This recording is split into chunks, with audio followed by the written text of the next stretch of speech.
The exam for version 1.4 is made up of 61 multiple-choice questions, short answers. I won't say that the questions are not tricky, because some of them are, and some have more than one correct answer, and some of the wrong answers can make you wonder. I'm not telling you this to try to discourage you. I just want to warn you.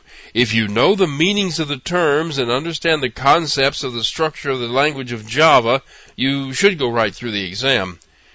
You need to get 32 of them right. That's 52% to pass. You will have 2 hours to take the test. That's 2 minutes per question. If you have studied, that's plenty of time. You should be able to just tick off a lot of them, leaving you a nice block of time to figure out the ones that are formed like a puzzle. I mean, some of them will have code snippets as the answers, and you'll have to figure out which ones are right. The exam for version 5.0 of Java is made up of 66 questions. A larger portion of this test is in writing code. It's expected to take about 5 hours total to take the exam. The exam expects you to know all the new features of Java that were added with version 5.0. All those new features are described in the examples in this course. The only prerequisite for taking either exam is that you know Java.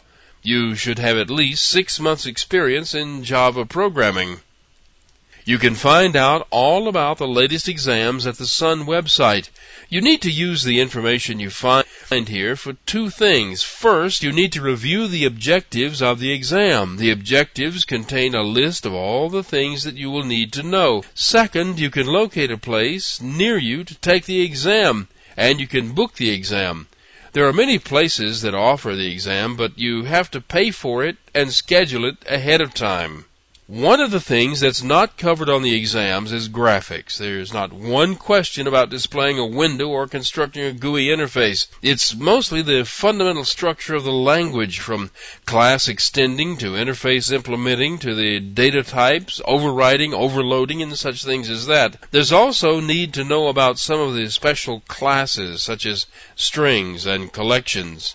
You will be requested to write code as well as to answer questions about code already written. The only way that you will be able to do that is to have some experience in writing code. You need to be able to write code using everything in this course. The first few lessons are an overview, but it shortly settles down to specifics. You need to be able to write and understand the code for every bit of it. Practice. As you go through this course, write example programs using whatever's being described. You need to know how to use this stuff inside a program. The exams are identified by numbers. Here are the numbers for the exams covered in this course. This is the exam for version 1.4 of Java. This is the same exam, but it's for those who already have a version 1.2 certification. It's almost the same as the previous exam, but it's a little shorter.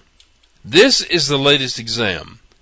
At the time these movies were recorded, there was no upgrade exam from 1.4 to 5.0, but I'm sure that's coming. This course provides all the information for all of these exams.